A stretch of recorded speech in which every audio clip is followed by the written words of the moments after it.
السلام علیکم۔ آج 6 جون ہے۔ آج ہم ڈسکس کرتے ہیں کہ جو یہ پورا معاملہ 9 مئی کا ہوا تھا، اس میں کیا کیا مسائل تھے اور کیا وجوہات تھیں کہ یہ معاملہ بظاہر جو ہے وہ پی ٹی آئی کے خلاف گیا، اور اس کے بعد ان کے لیے مشکلات بڑھیں اور آنے والے دنوں میں مزید کیا کیا مشکلات ہو سکتی ہیں۔ اس کے لیے نا ہمیں 2 سینیریوز کو سمجھنا ہوگا۔ پروفیشنل اسٹڈیز میں جب بھی آپ پڑھتے ہیں نا، تو اس میں ہمیشہ خاص طور پہ اس میں آپ کو کیس اسٹڈیز پڑھائے جاتے ہیں، تو کیس اسٹڈی سے واضح ہو جاتا ہے کہ آپ نے کیا آگے سے اسٹریٹجی بنانی ہے۔ تو ہم اسی کیس اسٹڈیز کو سامنے رکھتے ہیں جو خان صاحب کے لیے ہم استعمال کر سکتے ہیں کہ جناب دی 10th مین رول، اور اس کے بعد دی لاسٹ مین اسٹینڈنگ۔ تو ہم یہ دیکھتے ہیں کہ خان صاحب جو ہے تو 10th مین رول سے جب انہوں نے ڈیویٹ کیا ہے، تو اس کے بعد دی لاسٹ مین اسٹینڈنگ تک وہ کیسے پہنچے ہیں۔ 10th مین رول کو سمجھنے کے لیے نا ہمیں تھوڑا سا تاریخ میں جانا پڑے گا۔ تو جب عرب اسرائیل کی پہلی جنگ ہوئی تھی، تو ہم اس کا حوالہ دیتے ہیں ادھر کہ جب عرب اسرائیل کی پہلی جنگ ہونے والی تھی، تو جو اسرائیلی وزیر اعظم ہے اس نے جناب اپنے جو نیچے تھنک ٹینک بیٹھا ہوا تھا انہیں بولا کہ ہم جنگ کرنے جا رہے ہیں، تو آپ ساری کیلکولیشن کرو کہ کیا ہوگا اور کیا کیا ہوگا، اگر وہ یہ کریں گے تو ہم کیا کریں گے، اگر وہ یہ کریں گے تو ہم کیا کریں گے۔ تو اس کا نا ایک پورا انہوں نے 10 بندوں کی کمیٹی بنائی۔ 10 بندوں کی کمیٹی نے جناب ہر چیز کے اوپر ڈسکشن کر لی، اگر وہ یہ کریں گے تو ہم یہ کریں گے، اگر ایسے ہوگا تو ہم ایسے کریں گے، بلا بلا بلا۔ یہ کرنے کے بعد انہوں نے رپورٹ فائنل کر کے تو انہوں نے وزیر اعظم اپنے اوپر سینئر کو بھیج دی۔ اوپر سینئر نے پوچھا ابھی تو نے سارے کچھ چیک کر لیا؟ ہاں جی ہم نے چیک کر لیا۔ اس نے اپنے سے اوپر والے سینئر کو بھیج دی۔ اس نے نیچے والے سے پوچھا ہاں بھی چیک ہو گیا؟ جی ہو گیا۔ اس نے اسے اوپر بھیج دی۔ کرتے کرتے کرتے ڈیفینس منسٹر تک آئی، اس نے بھی کہا جی میں نے بھی چیک کر لیا۔ پھر وزیر اعظم تک آئی، اس نے بھی ویریفائی کر لیا۔ بہرحال جنگ شروع ہو گئی۔ اب جب جنگ شروع ہوئی، عربوں کو اسرائیل نے اچھی خاصی دلائی کی، ان کو صحیح ان کی جو ہے تھی وہ کہہ لیں کہ ان کی کٹائی کی انہوں نے۔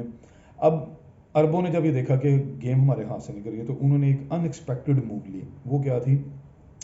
تیل کی سپلائی بند کر دی۔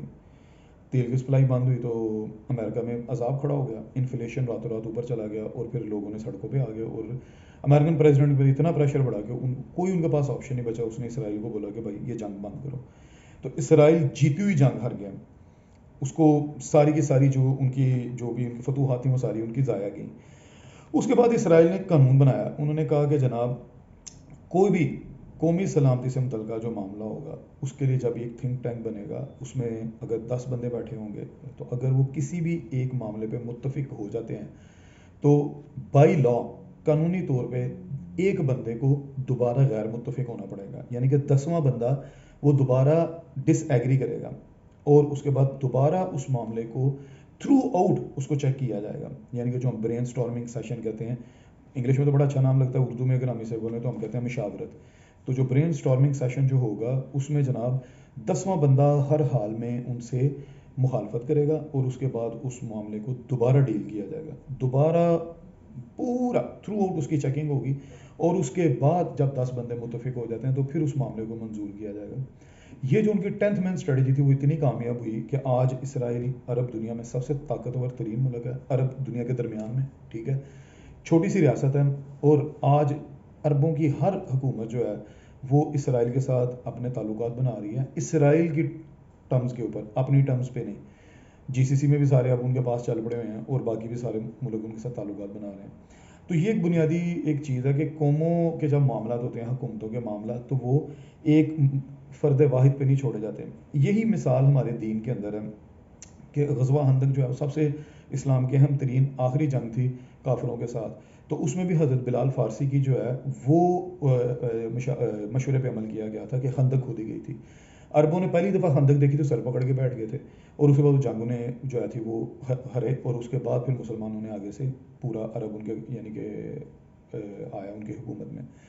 تو یہ یعنی کہ آپ جب برین سٹارمنگ کرتے ہیں، مشاورت کرتے ہیں، اس کے بعد پورے کے پورے اپنے اپنے جو بندے ہوتے ہیں جو اپنی اپنی فیلڈ میں ماہر ترین اور تجربہ کار ترین لوگ ہوتے ہیں، وہ بیچ میں بیٹھتے ہیں اور وہ پھر اپنی رائے دیتے ہیں۔ جو صاحب الرائے ہر انسان نہیں ہوتا، تو وہ جو لوگ ہوتے ہیں وہ بیٹھ کے رائے دیتے ہیں، اور اس رائے کے اوپر پھر باہمی مشاورت کے ساتھ عمل کیا جاتا ہے۔ وہ جو آپ کی پالیسی ہوتی ہے عمومی طور پہ وہ کامیاب ہو جاتی ہے، کیونکہ اس کو انتہائی کریٹیکلی ایویلویٹ کیا ہوتا ہے۔ اور ایک پالیسی آتی ہے جناب، وہ ہے خان صاحب والی پالیسی، عمران احمد خان نیازی والی پالیسی، کہ جس میں آپ 2-4 بندوں کو پوچھ لیتے ہیں اور آپ کہتے ہیں ہاں بھی ٹھیک ہے ٹھیک ہے ٹھیک ہے، اور اس کے بعد آپ اس پہ شور مچا دیتے ہیں۔ ہماری عوام کو یہ چیز سمجھ نہیں ہوگی کہ آپ اگر عمران خان کو اپنا لیڈر تسلیم کرتے ہیں تو عمران خان جو ہے وہ کوئی ولی اللہ نہیں ہے، وہ ایک عام انسان ہے جو ہزار غلطیاں کرے گا. اس نے ہزاروں یو ٹرن لیے ہیں اس سے پہلے بھی، کہ یہ سائفر کے معاملے پہ پوری قوم سے اس نے جھوٹ بولا ہے، ٹھیک ہے. لیکن پھر بھی کیونکہ ان جو کرپٹ لوگ ہیں نواز شریف اور زرداری، ان سے وہ کم از کم صاف ہے، تو لہٰذا اگر آپ اسے لیڈر تسلیم بھی کرتے ہیں تو یہ ذہن میں رکھیں کہ جب تک آپ اسے ایک انتہائی کرٹیکلی ایویلیویٹ نہیں کریں گے یہ بھی ان لوگوں جیسا ہو جائے گا. تو ہماری یہ بدقسمتی ہے کیونکہ ملک کا سیاسی جو نظام ہے وہ ابھی تک میچور نہیں ہو پایا. 70 سالوں میں سیاسی نظام بیسیکلی ڈیولپ ہی نہیں ہوا، تو لہٰذا آج بھی ہم جو ہے وہ شخصی جو ہے نا وہ کرسمیٹک اپروچ پہ جاتے ہیں. ایون کہ انڈیا میں جیسے 70 سال سے جو ہے وہ پولیٹیکل سسٹم ڈیولپ ہو چکا ہے، ادھر بھی آج مودی اپنی شخصیت کے اوپر ووٹ لے رہا ہے، بی جے پی کارکردگی پہ ووٹ نہیں نکال پا رہی. اس سے پہلے کانگریس نے جو ہے وہ گاندھی خاندان کے اوپر ساری زندگی سیاست کی ہے، اسی وجہ سے آج وہ سیاست سے آؤٹ ہو گئے ہیں اور بی جے پی ان ہو گئی ہے. تو لہٰذا ہمیں یہ سمجھنے کی ضرورت ہے، ہم تو شاید اگر انڈیا 70 سال میں نہیں پہنچا تو ہمیں بھی کم از کم 70 سال سے تو اوپر ہی لگیں گے کہ انڈیا میں ایک تھرو آؤٹ ایک پولیٹیکل سسٹم چلا رہا ہے. تو پھر اگر وہ ابھی تک نہیں پہنچ پایا تو ہمیں بھی تو پھر 70 سال سے اوپر چاہیے. تو ان حالات میں پاکستان کی جتنی بھی سیاسی پارٹی ہیں وہ کہتی تو یہ ہیں کہ ہم جمہوری نظام ملک میں لے کے آنا چاہتے ہیں، لیکن ان پارٹیوں کے اندر جو ہے وہ بیسیکلی وہ آمریت ہے، چاہے وہ پی ٹی آئی ہے، چاہے وہ نون لیگ ہے، چاہے وہ پیپل پارٹی ہے.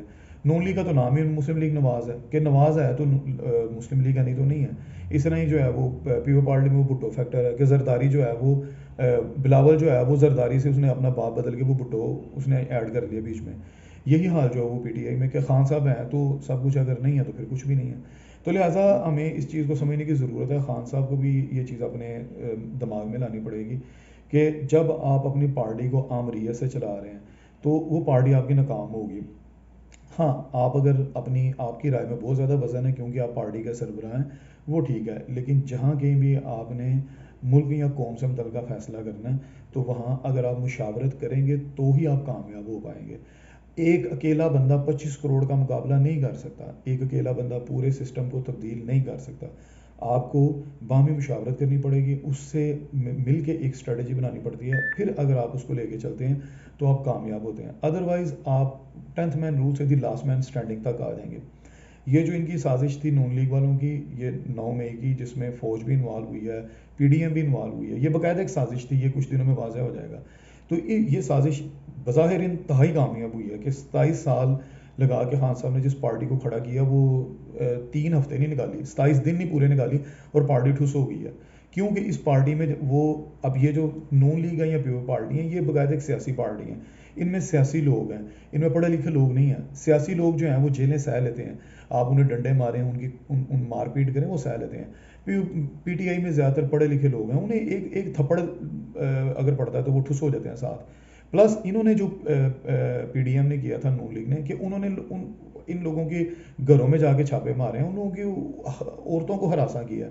انہیں بولا کہ اگر تمہارا جیسا ابرار الحق آپ مثال سامنے ہے کہ یہ بندہ گھر سے باہر تھا، اس کے گھر میں پولیس آئی ہے، انہوں نے دروازہ کھٹکھٹایا، بولا عورتیں باہر رہی ہیں، انہوں نے بولا کہ ابرار الحق کو ابھی فون کرو، اگر وہ گھر نہیں آتا تو ہم تم لوگوں کا ریپ کر دیں گے.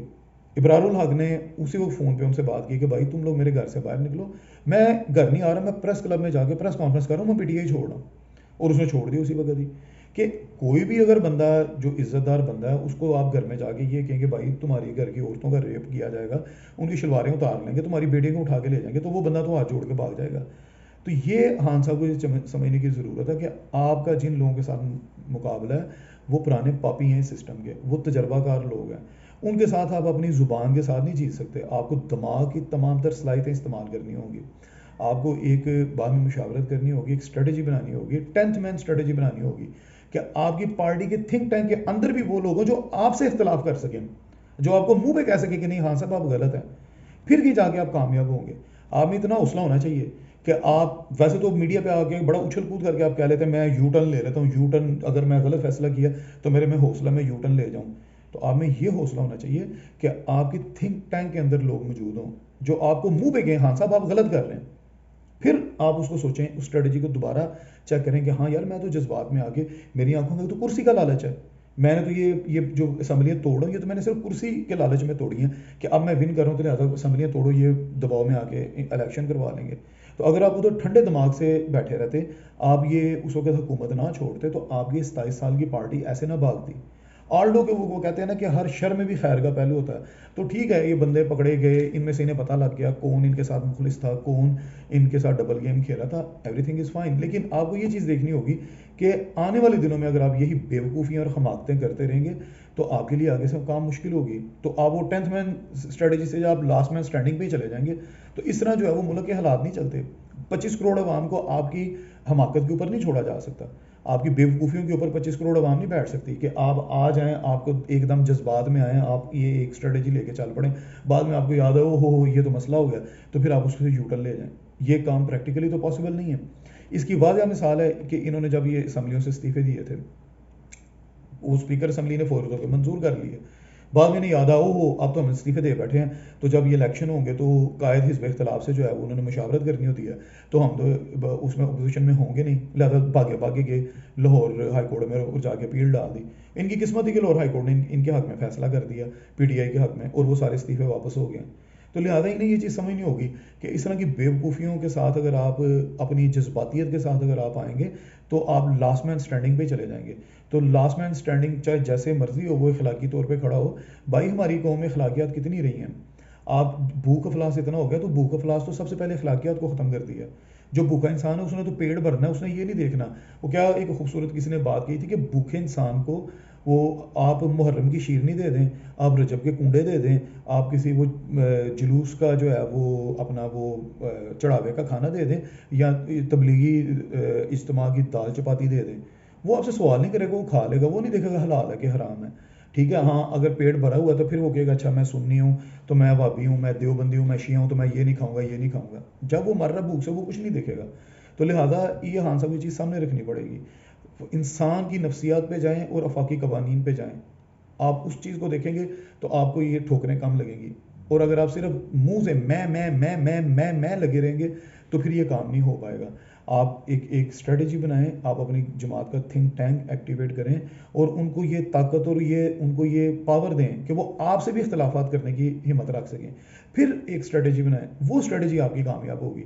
آپ کا مقابلہ جن لوگوں کے ساتھ ہے آپ کو خود اس چیز کا اندازہ ہے. نواز شریف کو آپ نے خود 50 روپے کے فارم پہ باہر بھیجا تھا, آپ ہی کی وفاقی کابینہ تھی, وہ آپ کی آنکھوں کے سامنے دھول چونک کے گیا. پھر شہباز شریف اس کا گرنٹر بنا تھا, شہباز شریف اس کے بعد وزیر اعظم بنا, آپ کے منہ پہ باجوے نے کہا کہ آپ کی حکومت ختم کی اور پی ڈی ایم بنائی. تو جب جس ملک میں کوئی قانون نہ ہو, کوئی چیز نہ ہو, آپ ادھر یہ ازیوم کر رہے ہیں کہ ادھر سپریم کورٹ آپ کے لیے جو ہے وہ کھڑی ہوگی اور آئین پہ عمل کرائے گی, تو آپ سے زیادہ احمق کوئی نہیں.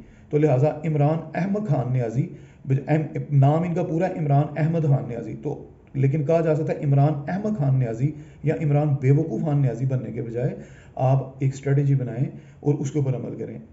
آپ کا مقابلہ جن لوگوں کے ساتھ ہے ان لوگوں میں کوئی اخلاقیات نہیں, کوئی ان لوگوں میں خاندانی ہونے کی کوئی ان میں نہیں ہے, کوئی ان میں کسی قسم کی کوئی ایسی نہیں ہے وہ خوبی کہ جس کی بنا پہ آپ کہہ سکیں کہ میرا جو دشمن ہے یا میرا جو اپوزیشن والا بندہ ہے, میرا جو اپوننٹ ہے وہ اس میں ظرف ہے. یہ ان لوگوں میں نہیں ہے. تو لہٰذا یہ اس سے بھی زیادہ گندی چالیں کھیل سکتے ہیں, اور اگر آپ اس میں ناکام ہو جاتے تو یہ آپ کا قصور ہوگا, ان کا قصور نہیں ہوگا. کیوں کہ آپ اپنا دماغ نہیں استعمال کریں گے, آپ اپنی زبان استعمال کریں گے. تو لہٰذا یہ خان صاحب کو یہ چیز سمجھنی چاہیے. تو بجائے لاسٹ مین اسٹینڈنگ رہ کے وکٹمائزیشن والے سائڈ پہ جا کے اور خون کے آنسو بہانے سے بہتر ہے کہ آپ عملیت پسندی کے ساتھ ایک اسٹریٹجی بنائیں اور اس کے بعد اس کو لے کے چلیں. 12 اس ماہ میں مزید آگے بات کریں گے انشاءاللہ. اوکے, اللہ حافظ.